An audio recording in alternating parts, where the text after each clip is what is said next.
Good evening, ladies and gentlemen. You're watching My Media Prime Television. This is Prime Time News coming to you live from our headquarters in Douala, Cameroon's economic capital. With me, Fon Quinter. Let's begin today's edition of Prime Time News with sports. Now, host nation of the 2022 FIFA World Cup, Qatar has made history even before the end of the competition by being the first host nation to ever lose an opening game. They were defeated by Ecuador 2-0 in the country's capital city, Doha. Magdala Eyong-Bisong with details.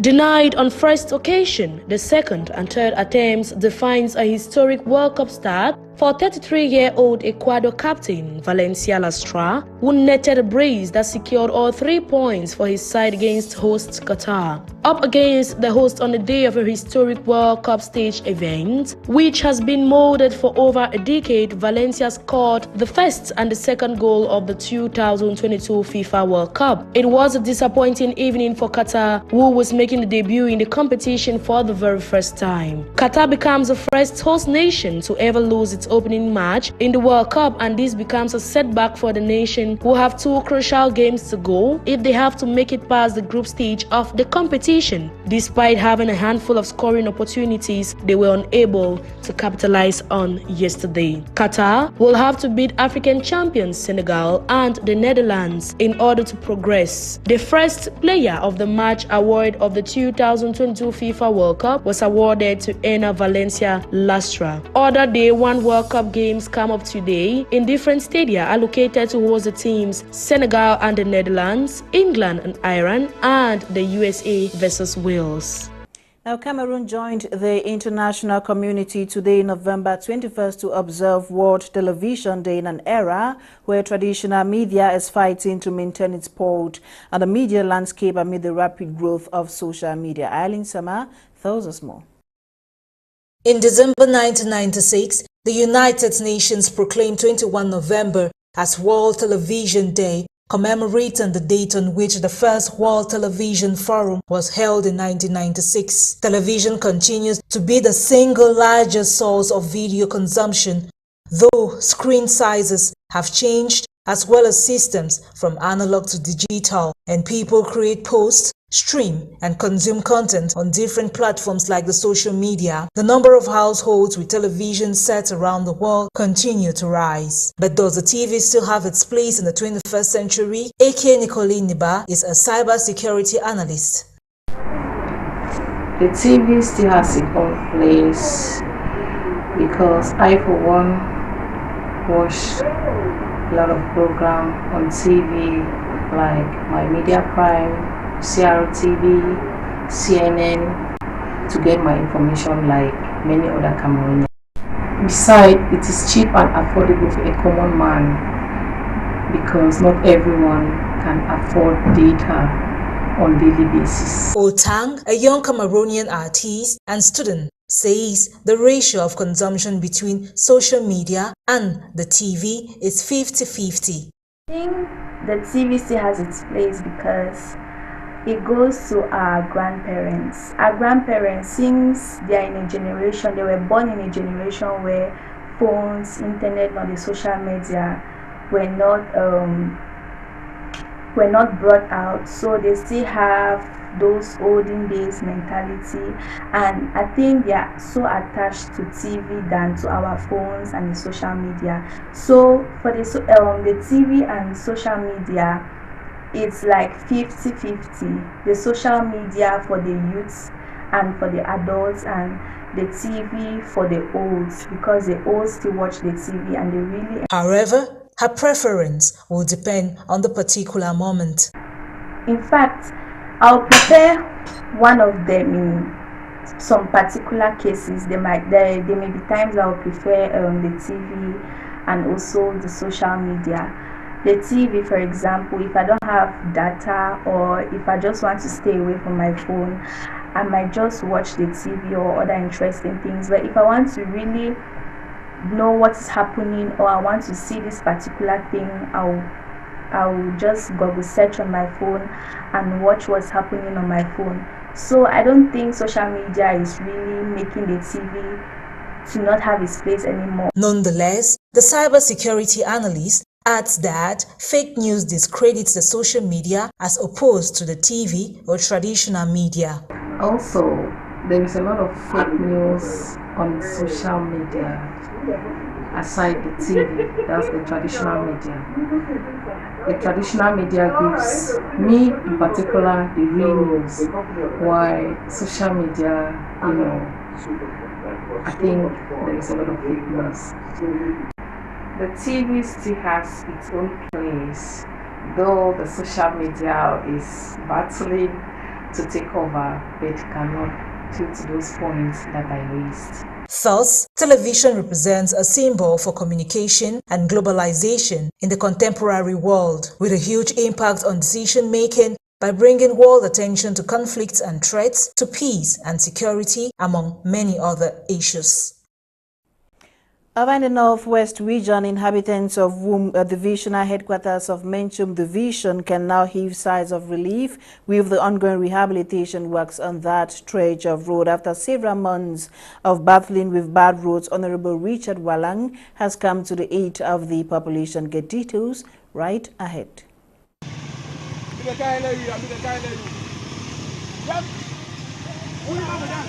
The Northwest region of Cameroon has over the years been plagued by poor roads, a situation which has created lots of hurdles in the economic and social sectors. We are in Wum, Divisional Headquarters of Menchum Division, Northwest region of Cameroon, where the stretch of road linking the division and Bamenda has been almost impassable for several months, forcing commuters to use motorcycles for the transportation of persons, goods and even corpses. This Muslim family has lost loved one as a result of the deplorable state of road. According to the family head, his dad died on his way to hospital after spending the night on the way. Today, residents can heave sighs of relief as rehabilitation works are ongoing. Caterpillars are spotted on different sites, trying to make the once impassable road passable. In pidgin English, the president of Menchum Bike Riders said the gesture of Honorable Walang Richard is laudable. So, I come on Bamenda now like this. We don't see the really great work way the honorable do. Honorable Walang Richard. You know, say before it not be really easy, but now like this, at least as they don't the great canal the road, they don't almost get the whole of Bafu the canal. So now like this, I believe say small motor then took a figure try pass because for getting season, it not be really easy. For see and say me some motor then pass and everywhere we carry passenger them, they get it feel bad, like, especially for that deep raining season. Even though for that deep raining season safe, honorable brigade try also if you really throw lateral for the road, if not be so the room road not for the pass again. With the back say me they get it great and well, me then great I even English for Befang. Because with the lake kind and I only grading because we don't wait the tar so they wait the tar never ever come. So we only do thank the honorable for the good work they do and for the road. Gone are those days when motorcycles played the role of a hearse along the Bamenda Wum Stretch. With rehabilitation works ongoing, life will shall return to normal. Now only we bikes them be the carry cops very easier from Bamenda to Wum, from Wum to Bamenda. But at least now they don't even try grade the road, so at least more motor them could figure they carry the cops them. They make life very easy for the people. Because like when the road be getting bad, now only 4-wheel drive some particular motor them before run the road. But at least now that they grade the road, so I believe say it could really make the life. The rehabilitation works ongoing, described by road users as a solution to the economic and social setbacks caused by bad roads. Their desire is for government officials to transform words into action and tar the over 375-kilometer long Bamenda Wum stretch of road. We stay in the Menchum Division of the Northwest region this time to talk about frequent parkers in that locality that has pushed residents to turn to alternative sources like candles and generators. They are calling on officials to come to their aid, as Catherine Ekong with us. Candles, bush lamps, generators and other local sources of light have been the only hope for these inhabitants of Wum, Menchum Division of the Northwest region of Cameroon, who have been living in complete darkness for over 4 to 5 years. Talking to these business people, they now recount the challenges faced in managing their businesses without electricity. We don't get light for 4 to 5 years today since crisis we start for Wum. Now me this I use na candle for sale, I sell. We are suffering. We don't have lights for over 4 to 5 years since the Anglophone crisis started in Womb. I am selling drinks. I use candles to manage and sell. So we want to plead with authorities concerned so that electricity can be restored in Womb. The whole place is in darkness. We mostly use candles, so we don't have a way forward. We don't get a way forward. We don't get a way forward because without light, we don't get business.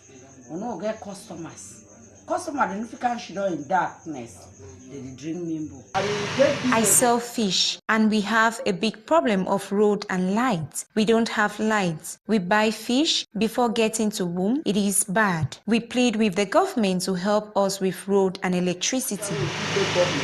Fidelis Gong, a teacher at Government High School Womb, on his part says, after using other local alternatives for more than 3 years, they are tired of living in darkness. We don't be inside big problem for more than 3 years now.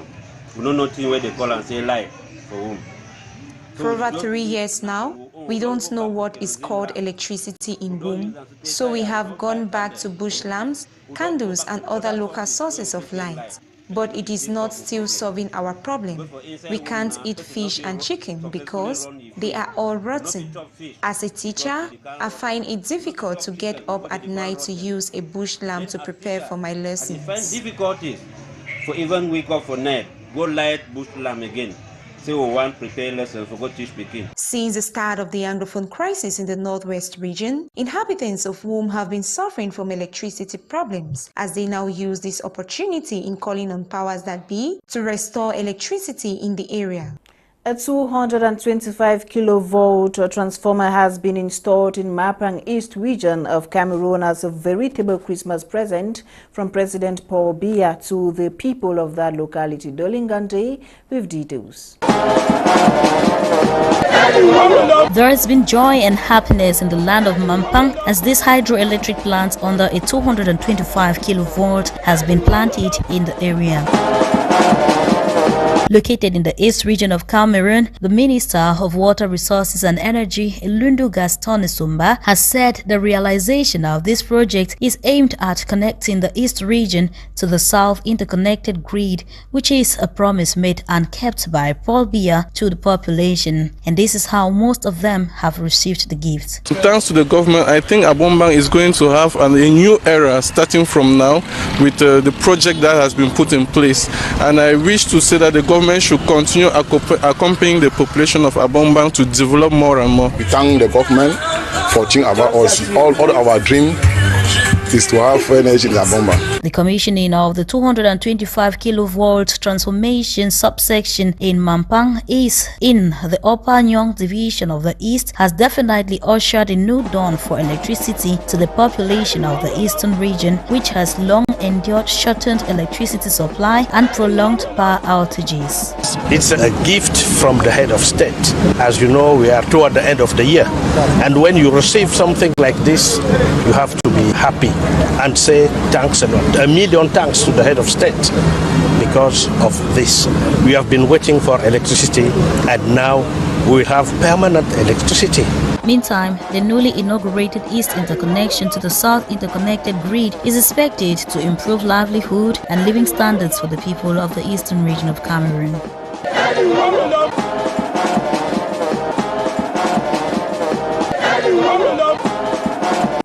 To religious news, a Presbyterian church in Cameroon now has a new synod office in its headquarters, Boya, inaugurated yesterday. My media Prime Emanuela C takes a look at the inauguration ceremony with emphasis on different synod offices since 1957. Her report. Anyone who comes here in bad faith will stumble here and fall in Jesus' name. That those who come here will seek God's face, and when they come here, God will transform them for His service in Jesus' name. This magnificent and imposing edifice of the Presbyterian Church in Cameroon to host the synod office has been termed one of its kind, with the shape of a boat. Just like that of Noah in the Bible, during the days of long rains for 40 days, this is called the Ark of the Presbyterian Church in Cameroon, constructed to serve the people of God.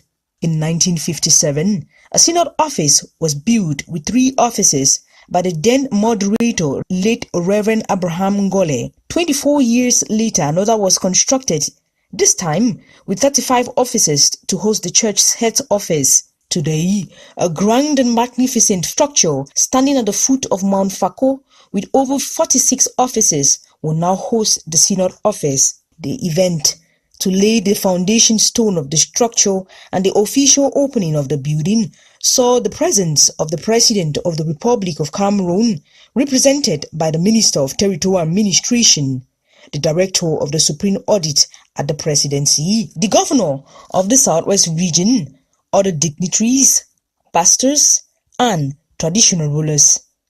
A project which started by faith on September 22, 2020, is now open for use in 2022. In a related story, the moderator of the PCC has called on Christians of the church to be vigilant and prayerful. Right Reverend Funky Samuel Foba was speaking yesterday during the Synod Committee opening service in Boya, Southwest region of Cameroon. Emmanuel C. once again. Carry the flag of victory along. Let nothing disturb you. Stay away from them. Stay away from them. A message preached by the moderator of the Presbyterian Church in Cameroon as he laments on what the church is going through. I do not need to remind you, dear friends, that the church has also grappled with evil influences and issues of division in its ranks. Churches have been divided over time whether communion wine should be alcoholic or non-alcoholic, over trying to decide whether a kitchen should be a part of a church building or not, over which pastor should work in the so-called big parishes of the church or not. A message drawn from the book of Romans chapter 16 verse 17 to 22. Right Reverend Funky Samuel Foba says he believes in a church of order and decency, not a church where pastors fight each other, where Christians do not fear the anointing of their pastor but beat him up. Neither does he believe in a church on social media.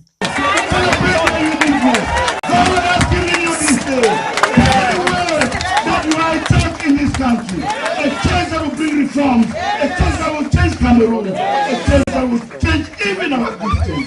So stay away from them. 8 years in office as moderator, the Right Reverend Funky Samuel Foba noted that, as a church, unity cannot be achieved if there is no agreement.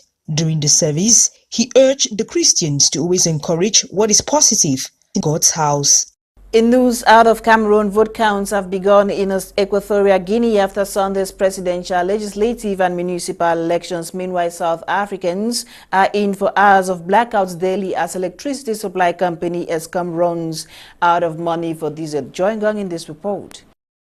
In Equatorial Guinea, polling stations closed down on Sunday, November 20, as vote count began. Millions of voters showed up at polling stations to cast their ballots for presidential, legislative and municipal elections. Reports from voting centers indicate that the voting day was generally calm and without any incidents, with a high participation of the citizens. Meanwhile, the opposition on its part is suggesting voting irregularities. The election saw only 2 other candidates running against incumbent President Teodoro Obiang, particularly opposition candidate Andres Sissono and Benaventura Monsuri Asumu from the Social Democrat Coalition Party and former ally of the government. The final results of Sunday's presidential, legislative and municipal elections are expected to be announced in the days ahead. Over in Albania, campaigners involving citizens and civil society activists took to the streets of the country's capital on Sunday, demanding justice over the rape of a girl from Kenya. 22-year-old Joy Ayoko was found unconscious under the building where she lived on Sunday, August 13, 2022. According to the campaigners and justice seekers, the police are not doing enough. Joy's mother explained that her daughter had been chased by a casino driver for a relationship for a long time, adding that her daughter felt unsafe and threatened. The 22-year-old has been admitted in the hospital for over 3 months in a critical condition. Although the prosecutor's office has opened investigations, the justice seekers say there is no answer as to what really happened to Joy. Over in South Africa, the country's Minister of Public Enterprises has announced that South Africa's power utility, Eskom, has run out of money to buy diesel for its critical plants, a situation which eventually means people will experience rolling blackouts for up to 6 hours daily. Minister Pravin Gordhan added that his department will work with the National Treasury to find money to buy supplies of diesel. On Sunday night, Eskom met with the minister, who called for exceptional interventions to create more reliability in power supply. It should be noted that Eskom is constrained by a massive $26 billion debt coupled with old, inefficient power stations which require constant work to keep them running. Join Gongster around the African continent ends today's edition of Prime News on My Media Prime Television. My name is Fon Quinter. I meet again tomorrow, same time, God willing, for what's making us in and out of the country. Today, and have a blessed evening in the company of more programs on the African Eye. Good night.